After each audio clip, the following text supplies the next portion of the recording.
hallelujah! Hallelujah! Woo! Hallelujah! Tulay nga po na wala po talagang pwedeng paghambingan ng ating Panginoon. Amen?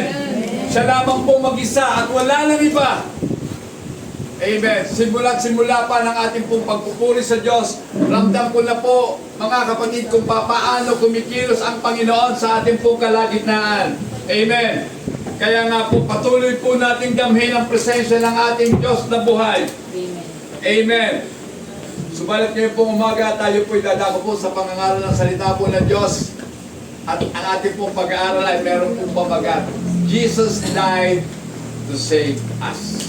Amen. Namatay ang ating Panginoong Yesus upang tayo po ay iligtas. Amen. Jesus' death is understood as the sole efficient and accomplished cause of our salvation. Mga kapatid, ang kamatayan po ng ating Panginoong Yesus ay kung uunawain po natin mabuti, ito po ang tangi o nag-iisa na kaparaanan at mabisa. At tayo nga po inaligtas dahil nga po na-accomplish o naisagawa ng ating Panginoon ang kanya pong misyon habang siya'y nabubuhay pa sa mundong ibabaw. Mga kapatid, a view that God alone brings in salvation. Makikita po natin dito mga kapatid na kung paano ang Diyos sa kanyang pananaw at sa ating din pong pagtingin ay tanging ang Diyos lamang ang makapagdadala po sa atin ng tunay na kaligtasan. Sapagkat ang ating pong kaligtasan ay binayaran at ginagarantiyahan para po doon sa mga taong pinili ng ating Panginoon. Lagi po nating tatandaan ang ating pong kaligtasan ang siyang binayaran ng ating Panginoon. So mga kapatid, alam ko po excited na po tayong lahat. Amen? Pero po, dapat po muna tayo po ay tumulog sa presensya ng ating Panginoon. Kasi mahaba pa po ang ating pong lakbayin. Manalangin muna tayo mga kapatid. Introduction lang po yun. So manalangin po tayo. Panginoong Yesus, muli po kami po ay nagpupuri sa iyo at nagpapasalamat sa pagkakataon na iyong nga po ipinagkaloob sa amin. Narito kami, Panginoon, upang ikaw nga po ay amin pong pasalamatan at luwalhatiin ang natatangi at nag-iisa mong pangalan. Pangalan na kung saan ang bawat sumasampalataya ay maliligtas. Amen. Salamat, Panginoon, dahil hindi mo nga po ipinagkait, hindi mo inilihim sa amin ang kadakilaan ng iyong pangalan, Panginoon. Salamat po. At dalangin ko nga po, Panginoon, mangusap ka sa inyong mga anak, kasangkapanin mo lamang ang inyong alipin, ang kanyang isip, ang kanyang puso, ang kanyang labi, Panginoon, na maging daluyan ng iyong biyaya sa umagang ito. Ito po ang aming sabot dalangin sa iyong makapangyarihang pangalang Jesus. Amen and Amen. Mga kapatid, pag-usapan nga po natin ang mahalagang aspeto ng ating pong kaligtasan sa pamamagitan ng kamatayan ng ating Panginoong Jesus. The key aspects of salvation through Christ's death. So mahalaga po ang kamatayan. Amen? Amen. Kanina, sa ating pong Sunday School, sabi nga po ng ating kapatid, ang ating tagapagturo, sino ba dito sa atin ang hindi takot mamatay? Siyempre, lahat may takot pa din. No? Amen. Pero tama din po yung sinabi niya, natatakot lang tayo dahil sa ating mga maiiwan. Pero kung tutusin talaga, tayo mismo, hindi na po dapat matakot. Amen? Amen. Sino ba dito takot? Pwede nang umuwi, ang takot. Kasi ang takot po, mga kapatid, hindi magmamana ng buhay na walang hanggan. Alam niyo ba yon? Sa Revelation, sino yung mga takot?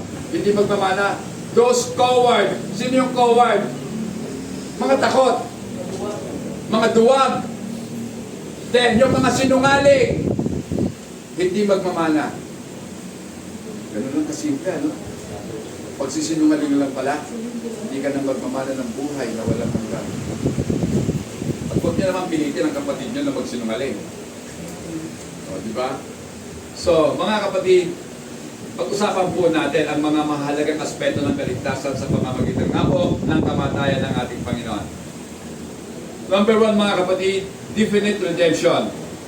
So pag sinabi pong definite, ibig sabihin, limitado at tiyak lamang para kanino ang kaligtasan. So ako po'y naniniwala deep inside my heart na ang kaligtasan po na iniaalok o ino-offer ng ating Panginoong Hesukristo ay hindi po para sa lahat ng tao. Dahil kung babasahin nga po natin, doon po sa Matthew 1:21, anong sabi? Pakibasa na lang, wala po yan sa ating ano. Matthew 1:21, at Opo. siya ay manganganak ng isang lalaki at ang pangalang itutawag mo sa kanya'y Jesus sapagkat ililigtas niya ang kanyang bayan sa kanilang mga kasalanan. Sapagkat ililigtas niya ang kanyang bayan sa kanilang mga kasalanan. Hindi po tinutukoy doon yung buong mundo para sa kanilang mga kasalanan. Dahil ang totoo, mga kapatid, kung ang buong mundo ang tinubos ni Kristo, wala na pong pupunta sa impyerno. Sapagkat ang kanyang pagtubos ay very effective. Bakit? Kaya ba nating i-deny o pag hindian, i-reject yung ini-offer ng Panginoon? No, we cannot reject the salvation that was offered to us. Mamaya dadaanan natin yan, mga kapatid. So, Christ did not die for every single person equally, but rather His death was especially designed for His sheep. Tanging sa mga tupa lamang nakadesenyo ang kamatayan ng ating Panginoon. So nagkakaintindihan po ba tayo? The church, pag sinabing sheep or tupa, walang iba kundi ang iglesia o mga pinili ng ating Panginoon. Ayaw niyong maniwala, buksan natin ang Biblia. John 10:11, anong sabi? I am the good shepherd. The good shepherd gives his life for his, sheep. Pakipasa sa Tagalog. Ako ang mabuting pastor. Ibinibigay ng mabuting pastor ang kanyang buhay dahil sa mga tupa. Si Jesus ang mabuting pastol. At ibinibigay niya ang kanyang buhay para kanino? Para sa mga kambing ba? Hindi. Para sa mga tupa. So ang tao ng mundo ay pwede po nating masabi na mauuwi lamang sa dalawang uri, ang tupa at ang mga kambing. So paano nyo ba inuuri ang sarili natin? Ano ba ako? Kambing or tupa? Amen. Am I a sheep or am I a goat?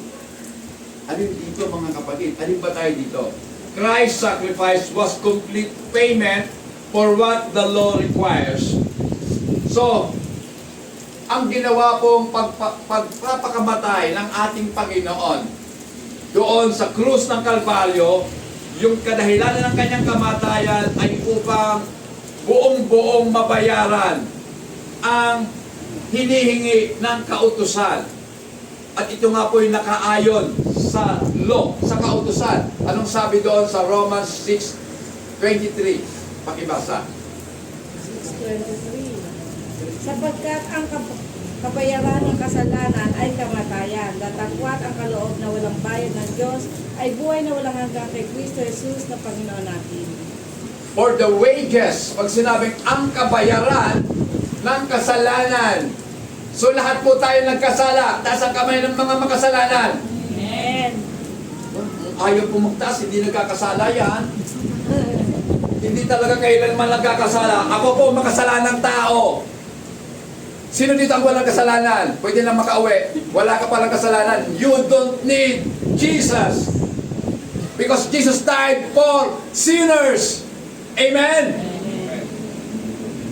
Sabi nga ni Pablo, I am the chief of sinners. Ako ang pinakapuno ng mga makasalanan. Siya yung chief ng mga sinners, si Pablo. So makikita po natin dito, yung gift ng Panginoon ay ibinibigay niya kung kanino niya gustong ibigay. Amen? Pero ang nakatutuwa dito mga kapatid, yaong hindi mga karapat dapat, yaon yung binibigyan ng Panginoon. Amen! Isa na po ako doon, I am not worthy to receive the gift of salvation, for I am sinners. For I am sinner, mga kapatid. Siguro kayo din, masasabi sa sarili nyo, hindi naman ako worthy. Amen? So hindi tayo worthy. Lahat po tayo ay hindi worthy na tumanggap ng kaligtasan mula sa Diyos. This means that those whom He died for are legally cleared of their debts and are saved. So ibig sabihin mga kapatid, sila na mga tinawag ng ating Panginoon. Amen? Na kung saan siya ay namatay. So, ikaw na pinili ng Diyos, ikaw yun dahilan kung bakit siya namatay sa krus ng Kalbaryo. At ito ang isang katotohanan, binayaran na ni Jesus ang iyong mga pagkakasala. Amen. Legally, malinis ka na sa paningin ng Diyos. Dahil bayad na ang kasalanan natin. Bayad na ang utang mo at ikaw ay iniligtas na ng ating Panginoon. Amen. Amen. Palakpakan natin ang ating Panginoon. Praise God. Hallelujah. So, mga kapatid, kung babasahin nga po natin at ang pagbabayad na ito ng ating Panginoon, mga kapatid, ay higit pa sa magagawa po natin. Hindi po natin kayang bayaran ang ating mga pagkakautang. Amen? Kaya nga po, Christ's sacrifice, ito. This means that those whom He died are legally cleared and death are saved. Limited atonement emphasizes that while Christ's blood of infinite value and sufficient for all, its redemptive efficacy is applied. So ibig sabihin mga kapatid, dahil nga po limitado lamang, doon lamang sa mga pinili ng Diyos ang kanyang pagliligtas. So ang kanyang pinakamahalagang dugo, kaya nga infinite value So pinakamahalaga ang kanyang dugo. At ito ay supisyente para sa ating mga pagkakasala. At ang pagtutubos ay nagiging mabisa para lamang sa mga anak ng Diyos. Amen? Pakibasa po itong 17 verse 9 ng John. John 17 verse 9. Kasi yung John 11 o John 10:11 nabasa na. 17 verse 9. Sa Tagalog po. Idinadalangin ko sila, hindi ang sanlibutan, idinadalangin ko. Kundi yaong mga sa akin ay ibinigay mo sapagkat sila'y iyo. Yan. So, hindi sila ang idinadalangin ko. So, hindi ko ang buong mundo ang idinadalangin ng Panginoon. So, mapapansin nyo dyan, ang kaligtasan po ay hindi para sa lahat. Kasi kung titingnan na po natin dito, ang idinadalangin ng ating Panginoon ay hindi po sila o yung buong mundo, kundi sino? Sila lamang na ibinigay sa Kanya ng anak o ng ama. So, ibinigay sa anak. For they are yours. Sapagkat sila ay sa iyo, Panginoon. So kung napapansin natin dito, baka sabihin nyo, di ba pastor? Dalawa sila, nag-uusap pa nga Nakita mo yung ama at yung anak. Diba? Pag inisip mo, ganun talaga. Pero dahil nga po, hindi kinakailangan dito ang karunungan ng pantao. Sapagkat lagi nating iisipin, meron lamang iisang Diyos. Amen?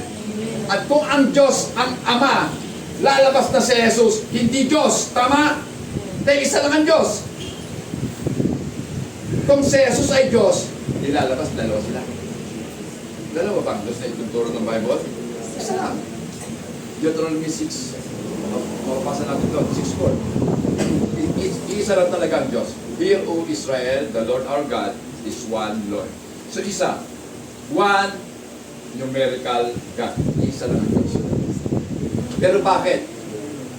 Sa pananalita ng ating Panginoon, sa kanyang panalangin, sinabi niya, na ang idinadalangin niya,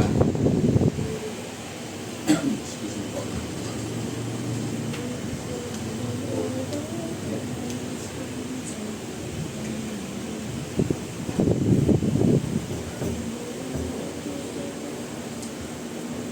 Balik na natin doon sa John 17 verse 9. Tingnan natin. Sabi po dito, I pray for them. I do not pray for the world, but for those whom you have given me. So ang idinadalangin ng ating Panginoong Jesus ay yaong mga ibinigay sa Kanya ng Ama, sapagkat ito'y galing sa Ama at ito'y ibinigay sa Kanya. So mga kapatid, sino ba ang mga ibinigay kay Jesus? Tayo na mga ipinanganak na muli sa Espiritu. Tayo po yung mga ibinigay ng Ama sa ating Panginoong Hesus Kristo. Tandaan po natin bakit ibinigay. Kasi dapat tayo na matubos.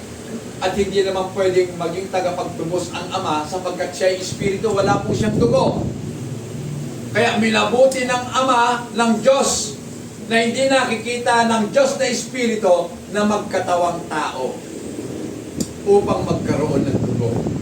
Okay, so dugo. Puntahan na po natin ang number 2. Salvation, the actual accomplishment. Ang kaligtasan, ito po talaga ang actual na pagsasagawa. Yan. Christ's death is seen as a successful mission. He did not simply offer salvation. He actually saved those for whom He died by paying the full penalty of their sins. Kung saan binayaran po ng buo ng ating Panginoon ang ating pong mga kasalanan. Amen. So alam na po natin yan, binasa natin yan. Matthew 1:21. Ngayon basahin po natin. Acts 20 verse 28. Basahin natin. Ingatan ninyo ang inyong sarili at ang buong kawan na sa kanila'y ginawa kayo ng Espiritu Santo na mga obispo upang pakarin ninyo ang iglesia ng Panginoon na binili niya ng kanyang sariling dugo. Napakaganda dyan, no? Binili the Church of God, iglesia ng Diyos, na binili niya ng kanyang sariling dugo. So paano magkakaroon ng dugo ang Diyos? Diba? Isipin nyo, kung Espiritu siya, paano siya magkakaroon ng dugo? So kaya nga po, kinakailangan niyang magkatawang tao. Yan po ang mystery na hanggang ngayon hindi maintindihan ng iba. Amen. And thank God, tayo po ay binigyan ng kaunawaan ng ating Panginoon. Hindi po mahirap intindihan. Amen. Hindi po mahirap unawain ang hiwaga ng ating pong kaligtasan. Amen. Kung hanggang ngayon, tayo pa struggle pa rin dyan, hindi pa rin natin masagot, mag-pray tayo sa Panginoon. Lord, nais kong makilala ka pang lalo. Di ba ang ganda ng kanina? Sa huling, yung Tagalog natin, makilala ka ng mas malalim. Yun ang kinakailangan natin, mas malalim na makilala ang ating Panginoon. Amen. At ang pagkakilala sa Kanya, hindi po Bible school ang magtuturo doon, kundi mismo ang salita ng Diyos ang magsasabi sa iyo kung sino talaga siya. Amen. Amen. Make sure na kapag tayo po'y nagbabasa, tayo po'y nanalangin muna para hindi po tayo mailigaw. Amen. Napapansin niyo ba? Habang lumilipas ang panahon, kumukunti tayo. Bakit? Doon pala, mga kapatid, question mark na malaki yun. Malaki. Hindi ko nga alam eh. Bakit kumukunti ang mga mananamba sa tunay na Diyos? Siguro, ayaw nila sa tunay. Amen! Kasi ang tunay, mahal ang bayad. Amen! Mahal ang bayad. Pastor, may bayad ba? Meron.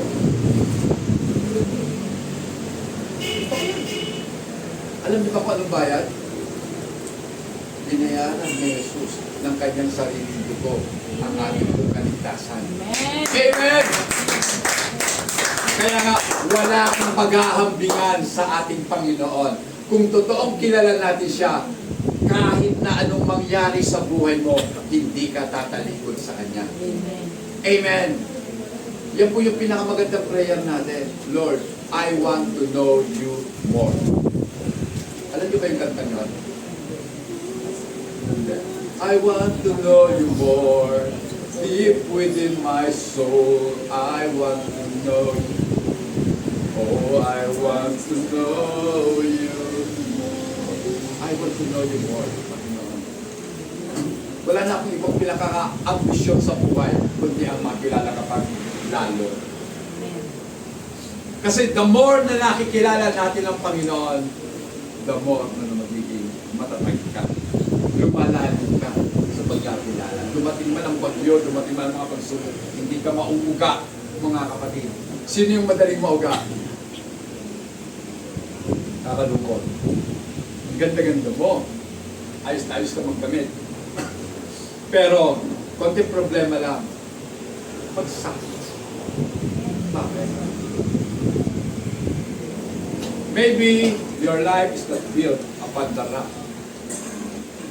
Kasi mahirap nga naman talaga eh. Mahirap magbukay. Tama? Lalo na kung ang magiging pundasyon mo, ang huhukayin mo, adobe, ang hirap nun. Tumatalbog yung mga panghukay. Pero mas lalo na pagbato. Di ba? Magpapakahirap pa talaga hukayin ng pundasyon ng buhay. Ang ibig ko sabihin, mga kapatid, ang ating pong kaligtasan na kasalalay sa ating pundasyon. Kaya, kanino ka ba? Kanino mo ba itatayo ang pundasyon mo? Kay Kristo o sa mundo? Sa mundo, simple lang eh. Tumayon ka lang sa mundo, okay na ang buhay mo. Kay Kristo, salungatin mo ang mundo, magiging mahirap ang buhay mo. Pero sa dulo ng kahirapan, amen. So mga kapatid, basahin po natin Hebrews 9:12. Anong sabi? At hindi rin naman sa pamamagitan ng dugo ng mga kambing at ng mga bulong baka, kundi sa pamamagitan ng kanyang sariling dugo, ay pumasok na minsan magpakailanman sa dakong banal na kinamtan ang walang hanggang katubusan. Not with the blood of goats and calves, but with His own blood, He entered the most holy place once for all. So minsan lamang ginawa ng ating Panginoong Jesus ang pagpasok doon o yung pagkapako niya sa krus ng Kalbaryo. Once in a lifetime na lang yun, mga kapatid. Hindi na po mauulit. Pero ang effectivity, ang visa noon ay magpakailanman. Amen! So pinurchase na, binayaran na ni Jesus ang pagkakasala mo. Ito ang tanong ko sa inyo, mga kapatid. Kayo ba'y naniniwala na ang kaligtasan nyo nawawala? Halimbawa, ngayon nagkasala ka. Then mamatay ka. Ligtas ka ba o hindi? Prangkahan tayo, mga kapatid. Ano paniniwala mo? Ligtas ka o hindi? Ano ba to? Bawi ba? May bawi ba? Kung ibinigay sa iyo ng Panginoon yung kaligtasan, babawiin niya ba? Pag nagkamali ka, bawi, akin na yan. Pag nagsisi ka, iyo uli. Nagkamali ka, bawi uli. Ganun ba? Ganun ba ang ibig sabihin nun? Hindi po. Kung anak ka ng Diyos, ligtas ka. Secured ang kaligtasan mo. Basta paano ako kung magkakasala? Ano pa sabi? Sa John 1:9. 1 John 1:9 ang sabi. If we confess our sins, He is faithful and just to forgive us our sins and to cleanse us from all our unrighteousness. Ngayon, mga kapatid, ito ang tanong na dapat natin sagutin. Kung ang mga Kristiyano po ay ligtas at ang kanyang kaligtasan ay well secured, gagawin niya kaya itong lisensya para magkasala siya lagi? If you love the Lord, gusto mo ba talagang lagi kang nagkakasala o ayaw? Ayaw. Wala pong Kristiyano na sinasadya talaga ang pagkakasala. Amen. O di ba? Ay, pupunta na lang ako sa sugatan ito. Tingin-tingin mo na. Di ba? Uy, pera na. May pera pa ako dito. Kaya ako. O kaya pagkatapos doon, ano bang gagawin ko? Inom na lang kaya. Talo eh. Inom. So, sa palagay nyo, question mark na malaki yun eh. Dapat tatanungin natin sa sarili natin, Lord, ako po ba talaga ay binago mo na? Kasi wala na akong conviction eh. Dapat convicted tayo sa ginagawa natin. Dapat nalulungkot po tayo sa ginagawa nating mali. Tama ba? Pero kung wala ka ng conviction, kung wala ka ng kalungkutang nararamdaman sa mali mong mga ginagawa, sinyalis po yan na hindi ka talaga tulpa.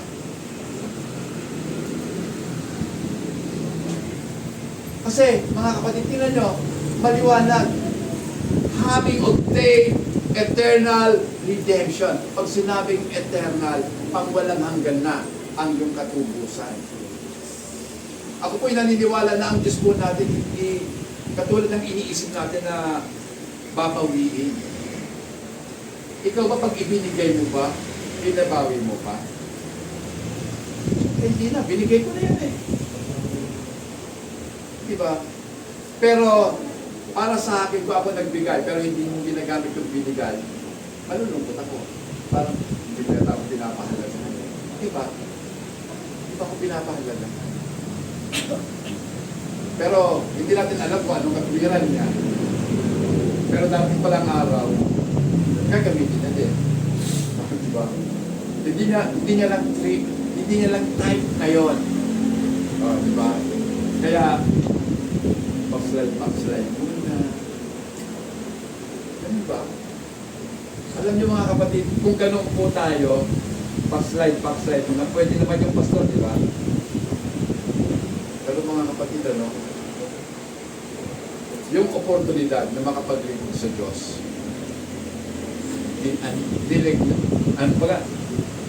nineglect natin. Ibig sabihin, winalang bahala lang natin. Okay na yun. Saka na lang ako maglilingkod uli kung maganda na ang panahon. Amen? So ang paglilingkod pa natin sa Diyos ay nakadepende sa sitwasyon? Hindi dapat. Kasi ang paglilingkod sa Diyos nakadepende sa puso ng tao. Amen? Sa puso. Sinasabi lagi ng Panginoon, ang puso ng tao ay mandaraya. Amen. Pwede kang madaya talaga sa pamamagitan ng iyong nararamdaman, mga kapatid. Pero ang katotohanan kailanman ay hindi po mababago ng ating nararamdaman. Amen! Amen. Ang katotohanan ay mananatiling katotohanan at hindi po kailanman maaapektuhan na nararamdaman ng tao. Dahil ang katotohanan ay masakit talaga ang katotohanan. Tama? Masakit yun. Nasabihin sa iyo, makasalanan ka pala. Minsan nga, ayaw natin tanggapin eh. Hindi. Mabuti akong tao. Wow. Saan mo napulot yan mabuti? Di ba? Saan mo napulot yung mabuti? Sa totoo mga kapatid, walang taong mabuti. None. Diyos lang ang mabuti. Naalala niyo ba yung sinabi ng mayamang binata? Good teacher. Sabi ni Kristo, bakit mo ako tinawag na good? No one is good except God. Sabi ng Panginoon. Walang ibang mabuti kundi Diyos lang. So ibig sabihin doon, sa Jesus, mabuti. Dahil tinawag siyang mabuti. At kung siya'y mabuti, Diyos siya. Amen. Meron pang tao na nung namatay na buhay ulit, wala naman siguro. Okay. He did exactly what He intended to do and accomplish redemption for all who would believe. Not every person who ever lived. So mga kapatid, tandaan po nating mabuti. Sabi po dito, ginawa ng ating Panginoon eksakto kung ano ang pagkaka-design sa Kanya kung ano yung pagkakautos sa kanya upang siya pumarito, what is intended to do, kung ano ba ang kinakailangan niyang gawin para ma-accomplish ang redemption. So makikita po natin dito, ang unang nakikita ko dito, ang pagpapakababa ng ating Panginoon. So ipinakita niya ang kanyang kababaang loob. From heaven, bumaba siya patungo sa lupa. Nagkatawang tao, hindi ipinanganak sa palasyo, kundi sa sabsaban. Amen? Na ang mga lampin, higit pa sa ordinaryo, kumbaga, mas inferior pa sa mga ordinaryo. So doon na lang sa lugar na kanyang pinanganakan, kakaiba. Diba? Kasama niya mga hayop. Payag ba kayo na ipanganak kayo sa sabsaban? Nanay naman, bakit hindi ko malang nagpunta sa ospital? O bakit hindi ko malang nagpunta sa ano ba yan, sa clinic? Sa lying in. O, di ba? Sa lying in na lang, wala akong pang-ospital. O kaya sa bahay na lang. Ito, sabsaban. Bakit sa sabsaban? Kasi walang nagpatuloy sa kanila. Amen? Walang tumanggap. Offer mo ngayon ang Word of God. Tingnan mo kung may tatanggap. Wala, di ba? Magbigay ka ng tracts. Kukunin, pero pagtalikod mo, tapon din yun. Pero, tawagin mo sila. Peacebound. Pagbukas mo lang ngayon, may 500. Lahat yan lalapit sa'yo. Di ba? Iganin mo yung 500. Lahat sila, lahat ng tao lalapit sa'yo. Lahat may 500. Ganun ang tao, mga kapatid. Di ba? Hindi ko naman sila hinuhusgahan, pero ganun na rin. Mukha silang mga pera. Pagdating sa pera, listo sila. Pero pagdating sa Diyos, aligaga sila. Wala naman tayong mapapalagi. Di ba? Narinig ko na yan. Nung nabubuhay pa yung taga dyan, lagi sila pagkakas, huwag ka na punta dyan, wala ka naman mawapala dyan. Sabi ko, meron po, kahit isa man lang na kaluluwa makadala ako, malaking ano na yan sa ating Panginoon. Malaking pakinabang na yan. Isang kaluluwa ang bumalik sa ating Panginoon. Mga kapatid, pag-isipan natin mabuti ang ating pong kaligtasan, hindi po mumurahin. Ito'y mahal. Amen. Kung mahal ang ating kaligtasan, dapat higit nating pahalagahan ang ating tagapagligtas. Amen. Higit natin siyang bigyan ng pansin. Higit natin siyang bigyan ng pinakamataas na pagpupuri at paglilingkod. Amen. Sabi nga, walang pwedeng ipaghambing sa ating Panginoon. Natatangi siya. Nag-iisa lang siya. Amen. At kung gusto man natin siyang suklian ng mabubuting gawa, anong mabuting gawa ang pwede natin gawin para masuklian natin ang kabutihan ng ating Panginoon sa atin? Anong mabuting gawa? May alam ba kayong mabuting pwede natin gawin? Para kahit papano maibsan, amen, yung ating kakulangan sa Diyos. Dapat po natin pakaisipin na ang nakasalalay po dito, kung hindi tayo tinupos ng ating Panginoon, ang puot ng Diyos ay ibabagsak niya sa atin. Ibabagsak sa atin ang puot. So hindi lang galit. Ang galit, mild lang yun eh. Pero yung puot, grabe, nag-aapoy na yon. Galit na galit ang Diyos. Pero tinanggap lahat ng ating Panginoong Jesus. He absorbed the wrath of God doon sa krus ng Kalbaryo, sa kanyang sakripisyo. At siya nga po ang naging pampalubag loob o propitiation at tawagin. Mga kapatid, punta na po natin. Wrath-absorbing sacrifice, propitiation. The death of Jesus is the sacrifice that totally satisfied the justice of God.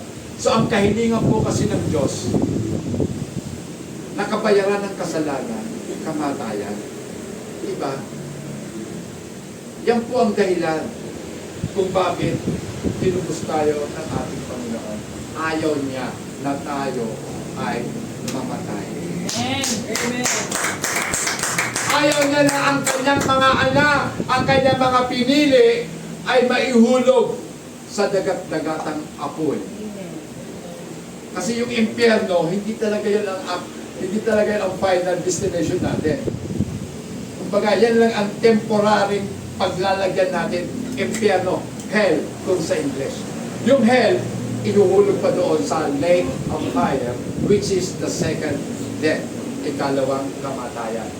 So mga kapatid, para magkaroon ng satisfaction, yung hinihingi ng kautusan, pag sinabing satisfy, para mabigyan ng lugod, yung kahilingan ng kautusan, na ang kabayaran ng kasalanan ay kamatayan, si Jesus ay nagsakripisyo para sa atin.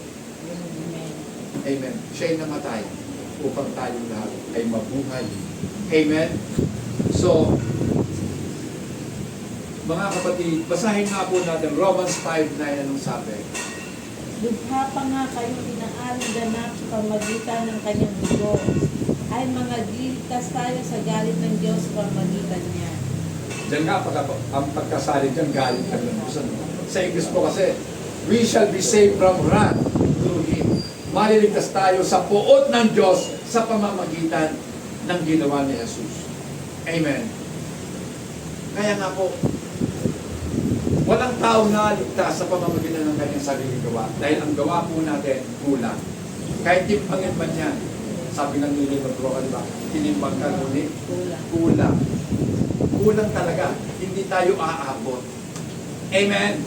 Pero, yan po ang naging dahilan. Dahil sa ating kakulangan, ang ating Panginoong Jesus, isinakripisyo ang sarili for our sin, para sa atin.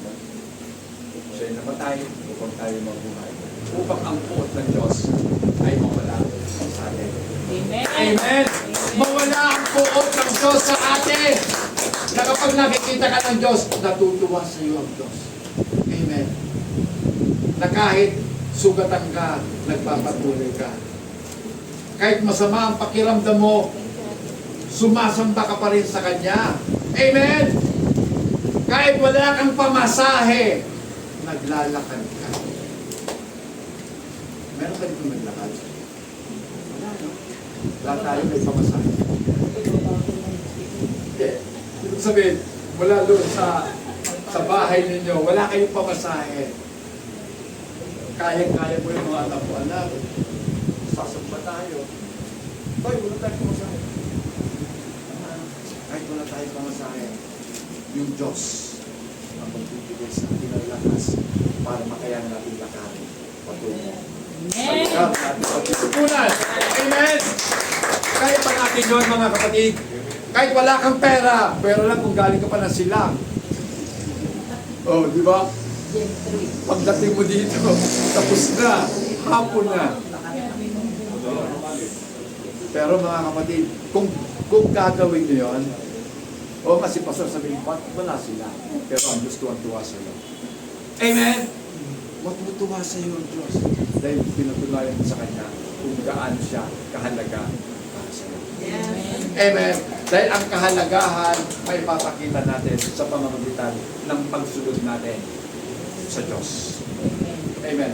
Kung talagang mahal natin ang Diyos, susundin natin ang Diyos.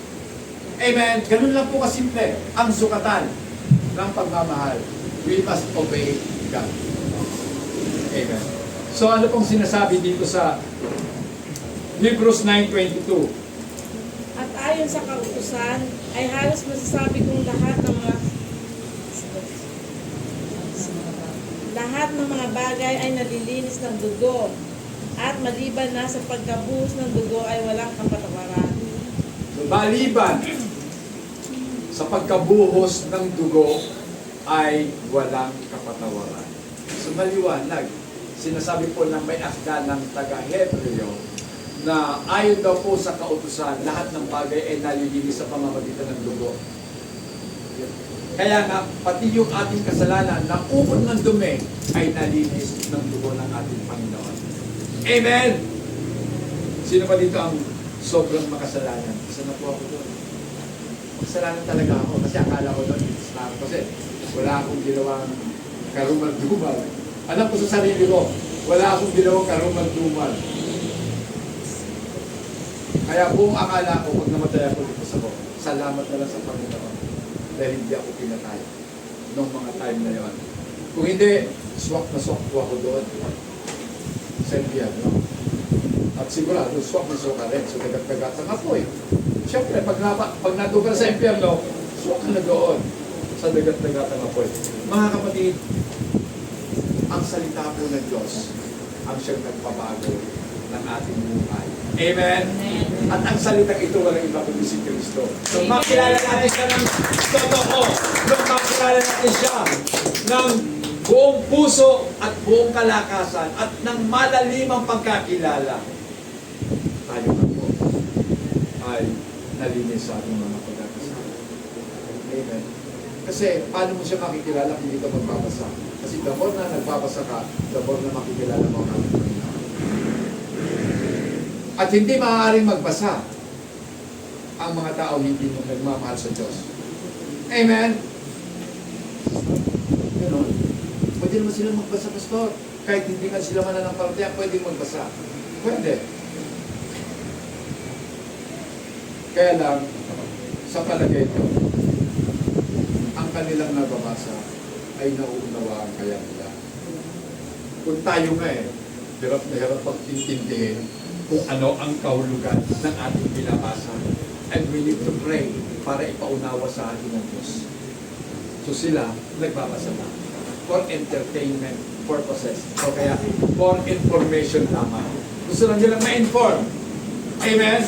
Pero tayo nagbabasa for us to be transformed. Tama? Para tayo mabago. Propitiation refers to the removal of God's wrath by providing a substitute. So meron po talaga substitution na mangyayari. Meron po dakilang palitan, pagpapalit. Sa halip na ikaw, si Kristo ang ipinako sa krus. Sa halip na mamatay ka, mabubuhay ka. Dahil siya ang mamamatay para sa iyo. Amen. Ngayon mga kapatid, ito na. On the cross, Jesus did not merely cancel the wrath. He absorbed and diverted it from believers to Himself. So ang totoo mga kapatid, pwede naman sabihin ng Diyos na o sige, cancel na yung mga kasalanan nyo, pinatawad ko na kayong lahat. Happy na tayo, di ba? Pinatawad ko na kayong lahat. Wala na. Pero hindi ganun ng Diyos. Inayatan niya. Di ba? Dahil yun ang hinihingi ng kautusan for the wages of sin is death. May bayad. Kaya, masakit man sabihin o masakit man gawin, ginawa pa rin ng Diyos. Kaya nga sa kanyang panalangin, ano sabi ni Jesus doon sa Garden of Gethsemane? If possible, kung maaari, sana lumagpas sa akin ang saro ng paghihirap. Di ba? Sino ba dito ang gusto ng paghihirap? Siyempre ayaw natin. Tama? Pero sabi ni Jesus, but your will be done. Gusto ko sana, Panginoon, hindi ko maranasan ang hirap Pero, kung yan ang gusto mo, kakayanin ko. Amen? Kakayanin. Gusto ng Diyos yun Amen?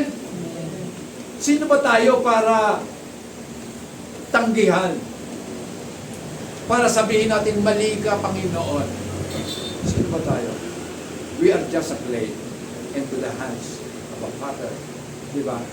Tayo ay mga putik lang sa kamay ng magpapalayo. So, nasa magpapalayo kung ano gusto niyang gawin para sa atin. Wala tayong angal doon. Amen? Kung gusto niyang i-elevate ka, o sige, ilalagay kita dito sa pedestal. Pwede ba yung binubugahan ng apoy magreklamo? Bakit siya nandoon? Nilalagyan pa ng mga bulaklak. Ako nandito, sinusundot-sundot ng apoy.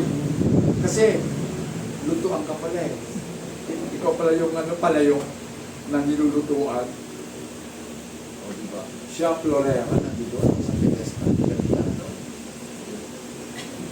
Diba, makintang pa siya. Ikaw, negro na. Kasi sinusunod-sunod ka lang ako. Oo. Minsan nababasag ka pa, nabibitawan sa dahil sa mainit ka, nabibitawan ka, wasa. Oh. Pero mga kapatid, yan po ang iwaga na hindi natin talaga lubusang maunawaan. Kasi pilit pa rin natin tinatanong, bakit ako, Panginoon? Bakit hindi sila? Bakit ako nakakaranas ng ganito kahirap? Bakit yung mga kurakot, yung mga corrupt official, ang sasarap ng buhay? Nabasa ko, bumalik tuloy sa isipan ko yung, hindi ko lang malaman ko sa production na, sabi ko sabi na, muntik na nga akong matisod eh. Kasi, nung makilala niya, nung makita niya, na yung mga masasama pinagpapala, siya mabuti siya. Siya ay gumagawa ng kabutihan ng Diyos, pero nahihirapan sa buhay. Sabi niya, muntik na nga akong matisod eh. Pero nung ipinakita sa kanyang kawakasan ng lahat ng bagay, nakita sa kanya, ay salamat Panginoon. Kasi nakita niya, yung masagana ang buhay, sa huli ng kanyang buhay. At yung nahihirapan, siya ngayon ang nasa piling ng Panginoon at inaaliw ng ating Panginoon. Amen. So, Jesus was of sufficient worth to endure the infinite wrath. So mga kapatid, sapagkat ang Diyos po natin ay banal. Amen? At ang kanyang siya'y mamatay upang ang walang hanggang puot ng Diyos ay magkaroon ng paglubang. Amen. Kumbaga, yung kanyang puot, kumbaga, ma-refresh, kumbaga, mawala na yung puot ng Diyos. So, kinakailangan talaga ng pampalubang loob. At dito nga po, ginamparan na natin Panginoon. Pag-ibasa nga po, Hebrews 10:10, ano sabi? Sa kaloobang yaon, tayo'y pinapagbanal sa pamamagitan ng pagkahandog ng katawan ni Kristo na minsay magpakailanman. By that will, we have been sanctified. So, ibig sabihin ng sanctified tayo po ay pinabago o pinapaging banal through the offering of the body of Christ once for all. So, pagkatandaan po natin, hindi ba po tapos sa atin ang Panginoon? Diba? So, napapansin niyo ba? Dati ang sama-sama ng ugali ninyo o mag-ugali pala natin, sama-sama ng ugali natin. Pero ngayon, unti-unti na nawawala yung kasamaan. Amen! Unti-unti na tayo nagiging mabuting tao. Hindi man perfect, pero unti-unting nagiging mabuti. Kasi nga po, sa ating pong buhay, lagi po natin binibigyan ng pansin at pagpapahalaga ang ating Panginoon. Kasi kung tayo po'y may relasyon sa Diyos at ang relasyon natin ay totoo, di ba? Wala kang ginusto sa buhay mo kundi lagi makasama si Kristo. Tama? Lagi makasama. Kapag lagi mo siyang kasama, magiging katulad ka na. Tama? Kaya ang mag-asawa parang nagkakamukha na eh. Di ba, Gong? Limang mo siya. Yes, nagkakamukha na na. Magkamukha na. Sana. I wish, mga kapatid, siyempre, hindi naman kagad-agad yung kamukha. Lagi naman ang mukha natin. Pero, ibig sabihin, yung kalooban nyo, halos magkakapareho na. Kaya kapag ang Panginoon lagi mong kasama, yung ugali ng Panginoong Jesus, magiging ugali mo na din. Tama ba? Magiging ugali mo na. Hindi ka na ngayon magagalitin. Kasi ang Panginoon, kahit nasaktan na, hindi siya gumanti. Di ba? At anong sabi ng Panginoon? Nung siya nakabayubay sa krus, matapos siya lakas tanganin ng mga tao, ano sabi na? Ama ko, patawarin ko sila. Hindi nila alam ang kanilang ginagawa. Take it for granted. Hindi nila alam ang ginagawa nila. Dahil kung alam nila, they will not crucify the Lord Jesus Kung alam lang nila, hindi nila ito crucify. Pero hindi man nila alam. So magpaano na yun, hindi alam ng mga Israelites na si Kristo nga, si Jesus Christ, ang Messiah, ang tagapagligtas nila. Arrogante pa nga sila eh. Di ba? Akala mo, okay ang Kristiyano sa Israel? No! Bakit dumaan ka pa ng mga Hudyo? Malulupit sila. Kaya nga yung matatanda sa pag ang tao, marumal ka din sa Hudyo ka talaga. Hudyo? Kasi ganun po ang buong akala talaga ng mga tao, ganun ang mga Hudyo. Pero meron ng mga Hudyo na believers sa ating Panginoon. Pero mostly, hindi. Okay, so punta na po natin itong irresistible grace. Malapit na tayo matapos. Irresistible grace. So, yung biyaya ng Diyos, you cannot resist. Pag sinabing you cannot resist, hindi mo siya pwedeng, baliwalain. Di ba? Hindi mo siya mababaliwala. Kumbaga, hindi mo siya masabi, hindi, ayoko. Irresistible nga siya eh. Talagang, pag in-offer sa iyan, tatanggapin mo nga agad. Amen? Diba? Kung anak ka ng Diyos, tatanggapin mo agad. Kasi maliwanag ang sabi ng Panginoon. Because Christ purchased the faith and repentance of the elect on the cross, He irresistibly calls us to Himself. So tinawag niya tayo sa sarili niya to ensure we come to faith. Para siguruhin na tayo ay makalapit talaga sa Kanya. Pakibasa nga po. John 6:37. Anong sabi? Sige po, sa Tagalog. John 6:37. 37. John 6:37 po. Maria Tapo.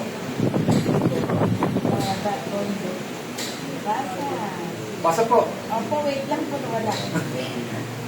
Ang lahat ng ibinibigay sa akin ng Ama ay magsisilapit sa akin, at ang lumalapit sa akin sa anumang paraan ay hindi ko itataboy. Pansin nyo ha, mga kapatid. Lahat ng ibinibigay sa Kanya ng Ama, lalapit talaga sa Kanya. So kung ibinigay ka ng Diyos kay Jesus, lalapit ka talaga sa Kanya. At kailanman ay hindi Kanya itataboy. Then, sunod, ano ba yun? 44. Okay, pakibasa po. 44. Walang taong makalalapit sa akin, maliban ng ang Amang nagsugo sa akin, ang sa Kanya'y magdala sa akin. At siya'y aking ibabangon sa huling araw. No one can come to me. So walang taong pwedeng makalapit kay Jesus. Wala. Unless the Father who sent me draws Him. So kinakailangan talaga, hihikayatin siya ng Ama. Pumunta ka kay Jesus. Amen. And I will raise Him up at the last day. Siya ibabangon ko sa huling mga araw. So ibabangon ka. Ngayon mga kapatid, paano ba tayo lalapit kay Jesus? Paano? Paano tayo makakalapit? Sa pamamagitan ng kanyang salita, ng kanyang tinig. Di ba? Maliwanag kasi sabi ng Panginoon, my sheep hears my voice. Di ba? Ang mga tupa, pakikinggan ang salita ng ating Panginoon. Amen? So ang mga tupa, talagang alerto sila, sumisigla sila kapag narinig po nila ang tinig ng ating Panginoon. So wala pong tupa dito na inaantok habang tayo ay nagsasalita ng salita ng Diyos. Tama ba? Hindi dapat inaantok. Amen? Dapat po, we are high on alert. Diba? Alive na alive. Diba?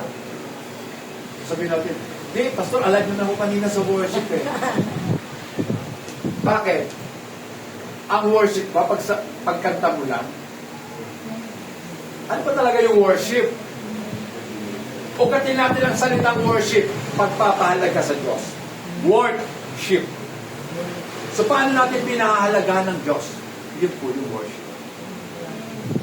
Sa Sa madaling sabi, ang worship po ay lifestyle. Kung paano mo ipinamumuhay ang buhay sa mundo ito. It is for yourself to worship to God. Amen. Diba? Maging mabuti kang empleyado, maging mabuti kang tao sa kapitbahay mo, mabuti kang padre de pamilya, o mabuti kang asawa sa iyong asawa, o mabuti kang ina sa iyong mga anak. Worship mo yun. Amen.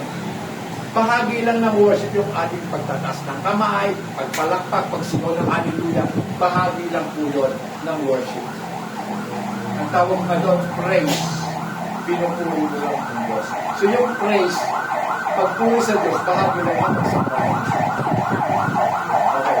So, instead, meron pa pala, Ezekiel 36, 25 to 27. Ay, 26. Ito pala, 26 to 27. Pakibasa po. Bibigyan ko rin naman kayo ng bagong puso at lalagyan ko ang loob ninyo ng bagong diwa. At aking aalisin ang batong puso sa inyong katawan. At aking bibigyan kayo ng pusong laman. At aking ilalagay ang aking espiritu sa loob ninyo at palalakarin ko kayo ng ayon sa aking mga palatuntunan. At inyong iingatan ang aking mga kakatulan at isasagawa. So, hindi lang pala dapat ingatan ang mga utos ng Panginoon. Kundi sa bandang ulit ang sabi, do them, gawin ninyo ang mga ito. So, kung nakakapakinig tayo ngayon na kinakailangan natin gumawa ng mabuti, so narinig natin yung judgment ng Panginoon, tama? Pero ang sabi doon sa bandang ulit, do them, gawin ninyo ang mga ito. Gawin po natin. Put it into practice. Yan po yung practicality. Kahapon, di ba, nagtatanungan tayo, ano ba yung practical? Sister John, di ba? Ano ba yung practical? O, di ba? Ano yung practical? So, tinatanong ko ang sarili ko, ano ba yung practical sa Tagalog? Magandang salin sa Tagalog ng practical. Di ba?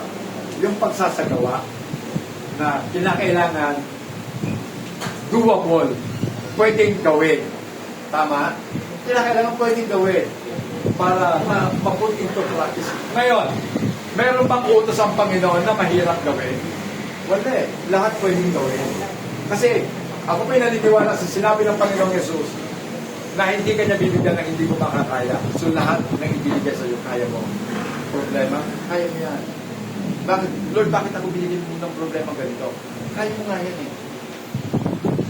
Pagdating ng panahon na isip mo, kaya pala ako binigyan ng Diyos ng ganitong problema para mas lalo akong magumatag sa aking pagtitiwala sa Kanya. Amen? Gusto kasi ng Diyos, lahat tayo maging matatag. Hindi ka mapapatatag kung ang buhay natin ay puro lamang maginhawa, puro masaya. Mas napapatatag ang tao kapag dumadaan siya ng mga maiinit na pagsubok. Amen? Tandaan po natin, ang ginto ay nagiging napupurify sa pamamagitan po ng apoy. Kung walang apoy, hindi po siya mapupurify. Hindi siya malilinis kung hindi siya dadaan sa apoy. Kaya mga kapatid, pag-usapan po natin, ito nga pong irresistible grace. So, instead of forced compliance, ayaw po kasi ng Diyos na ang tao po ay persahan na pasusundin niya. Kahit naman ako, ayoko ng ganun eh. Na kaya lang susunod sa akin ang mga anak ko dahil kinakot ko, wala kayong allowance, pag hindi kayo sumunod, ang Diyos po natin, ganun din po, hindi siya nananakot. Dahil para sa Kanya, mas masarap na sumusunod tayo ng pusang loob. Na ang motibo ng pagsunod dahil mahal natin siya. Amen?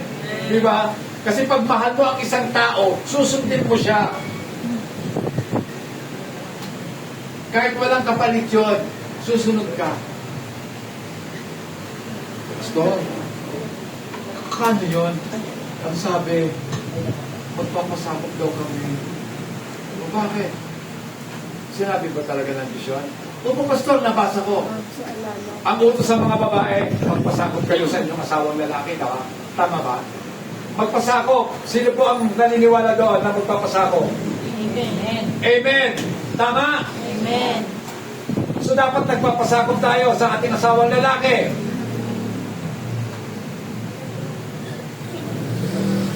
Pero alam niyo ba, may nakita po akong mali dito eh. Alam niyo, handa kami magpasakop. Hindi naman pala ako babae. So kung ako babae, handa kami magpasakop. Kaya lang, syempre ikaw yung lalaki, ano bang utos sa'yo ng Panginoon? Sige nga, sa mga lalaki, tanong, ano ang utos ng Diyos? Mahalin mo. Mahalin ang asawa mo. Love your Wife. Mahalin niyo ang iyong asawa. Kaya hindi nagpapasakop yan kasi hindi mo minamahal. Pero kung mahal mo yan, sigurado ko, kahit hindi mo sabihin, magpapasakop yan. Amen. Tama ba? Pinapersa natin magpasakop, hindi naman natin silang mahal eh. O hindi naman nararamdaman nila ang pagmamahal natin. So, Pastor, hindi. Mahal mo talaga yan eh. Ano mo masasabing mahal? Pag-usapan natin ang pagmamahal. Kung mahal mo ang isang tao, willing ka na mag-sacrifice. Di ba? Lahat ng bagay sa'yo, kaya mong ibigay. Kasi ipinakita ni Jesus yan eh. Siya kasi yung example lagi natin. So ipinakita ni Jesus Christ yung kadakilaan ng kanyang pagmamahal sa pamamagitan ng pag-o-offer niya ng kanyang buhay para sa atin. Di ba? Ibinigay niya ang kanyang buhay. Ngayon, kung ibinigay na ng Diyos ang kanyang buhay, ano pang pwede natin isukli sa kanya? Paglingkuran natin siya. Mga kapatid. So, ang sabi po na, instead of forced compliance, irresistible grace involves the Spirit changing and a person's desire to freely choose Christ. So nakapaloob daw dito yung pagbabago na dulot ng Espiritu sa Espiritu ng tao upang ang kanyang mga gusto ay pipiliin niya na ng libre si Kristo. Kumbaga, wala ng coercion. Pipiliin niya bukal sa kanyang puso ang sundin si Kristo. Amen. So, ganun din yan mga kapatid. Kasi, na-realize natin kung gaano tayo kamahal ni Jesus. Kaya naman, susuklian natin siya kahit hindi niya tayo utusan. Gagawin natin ang mga dapat na ginagawa natin for us na may pakita lamang natin kung gaano natin kamahal ang ating Panginoon. Then last, mga kapatid. Okay, last. Secure inheritance. Wow, dito po tayo. Madadali. Dito po maraming basher na pag pinag-usapan na po yung secure inheritance. Sabi, ang yayabang nyo naman, kayo na ang ligtas. Kami hindi. Diba? Kasi, kung secure ang mga anak ng Diyos, yan. Because the cross is seen as a perfect, complete work, the elect is assured of their salvation. Perseverance of the saints. So, ang ebidensya na ikaw nga ay secure sa iyong kaligtasan o secure sa iyong kaligtasan, meron ka dapat perseverance. Ano ba yung perseverance? Pagtsatsaga. Amen? Na kahit nahihirapan pa, tsatsagain niya hanggang finish line. Amen? Magpapatuloy siya. So, because it is based on Christ's works rather than our own. Nakabase, nakabatay sa ginawa ni Kristo, hindi sa gawa natin. So dito pa lamang, makikita na kaagad natin ang kaibahan. Kung gawa natin, patay na tayo. Hindi talaga tayo aabot sa finish line. Then, urong-sulong tayo eh. Siguro tayo pag humakbang dalawang paabante, may isang atras. Amen. Then, dalawang abante uli, isang atras, ang tagal mo makarating. Pero ganoon talaga ang kalikasan ng tao. Kaya pag-ibasa nga po. Kasi kung titingnan natin yung gawa natin, wala talagang mangyayari. Pero hindi nga nakabati ang kalikasan natin sa ating gawa, kundi doon sa ginawa ng ating Panginoon. Ephesians 2:8-9. Yan po yung ating kalikasan.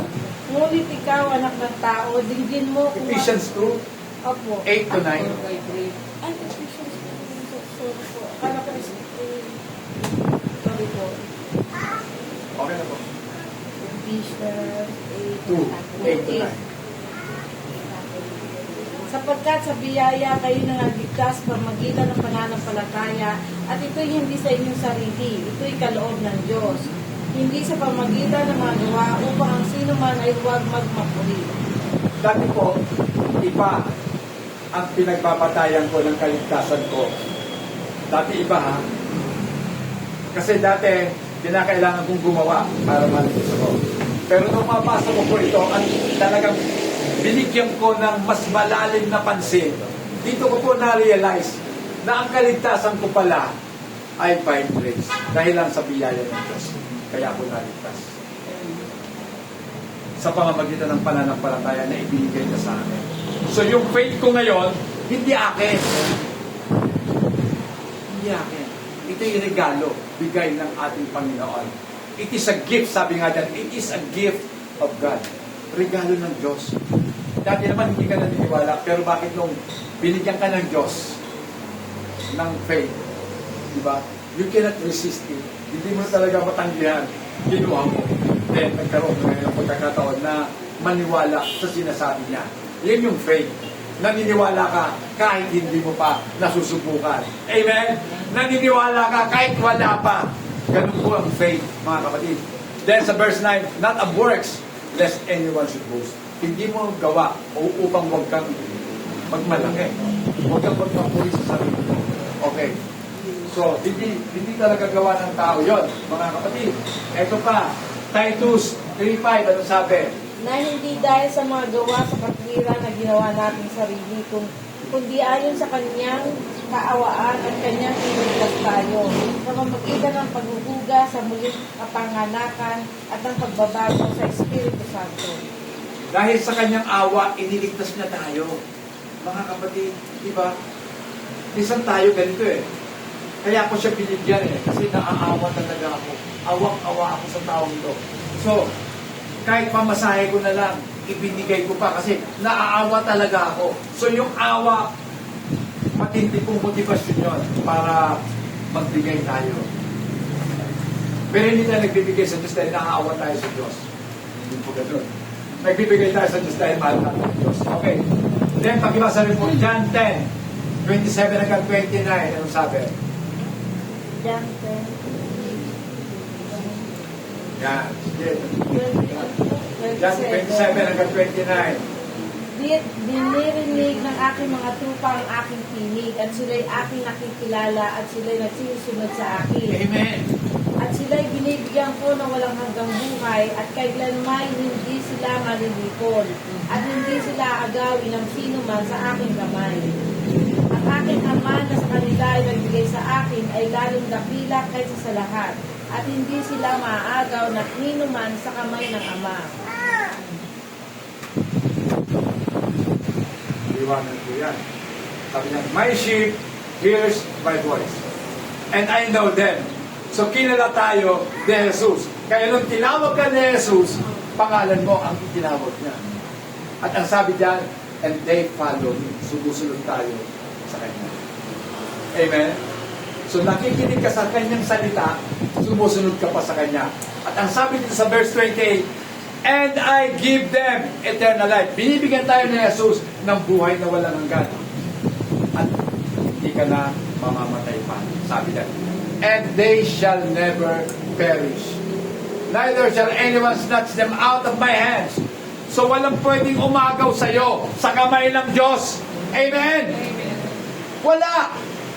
Amen. Pero bakit ka hindi maliligtas kung walang pwedeng umagaw sa iyo? Yun ang pakatandaan natin. Walang pwedeng umagaw sa iyo. My Father has given them to me. Ibinigay na sila sa akin ng Ama. Yan. Siya na nagbigay sa akin is greater than all. Hindi naman sinabi dito greater than me. Greater than all. My Father is greater than all. Mas dakila siya sa lahat. Sinabi ba? Narinig mo ba yung sinabi niya? Mas dakila siya kaysa sa akin? Hindi. Greater than all. And no one is able to snatch them out of my Father's hand. Walang sino ang pwedeng umagaw sa kanila sa kamay ng aking Ama. Amen. Dagdag na natin. John 10:30. Ako at ang Ama ay iisa. Di ba? Praise God. Hindi ko lang inilagay doon eh. Sinabi ko na lang, dagdag na lang natin.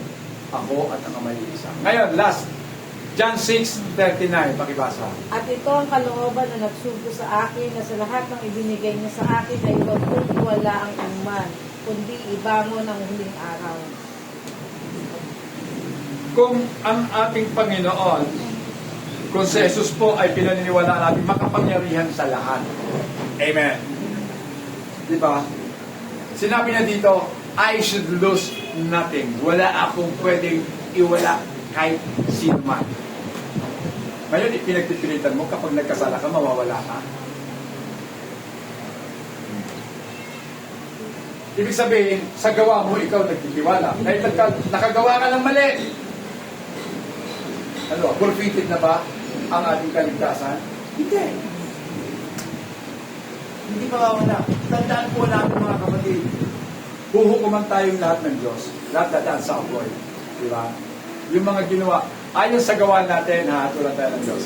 Yung mga gawa mo, pwedeng masunod, pero ligtas ka. Amen?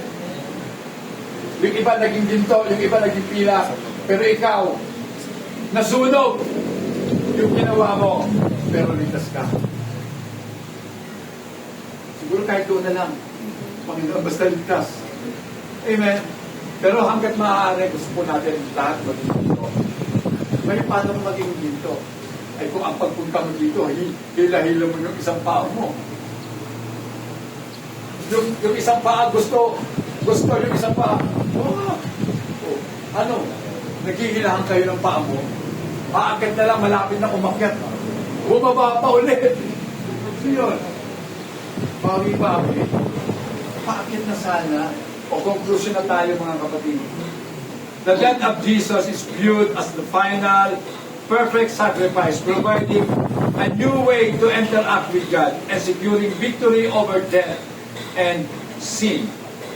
Amen. So ang kamatayan daw ni Jesus ay makikita po natin dito ang finality. Kumbaga, ito na yung pinaka-sukdulan, final, katapusan. Perfect sacrifice. Sakdal na sakripisyo, mga kapatid. Providing a new way. Ito po ay nagbibigay sa atin ng bagong pamamaraan kung paano tayo makikitungo sa ating Panginoong Diyos. At sinisiguro nito ang ating tagumpay laban sa kamatayan at sa kasalanan. Amen. Tayo po tayong lahat mga kapatid at tayo po sa anak sa Panginoon.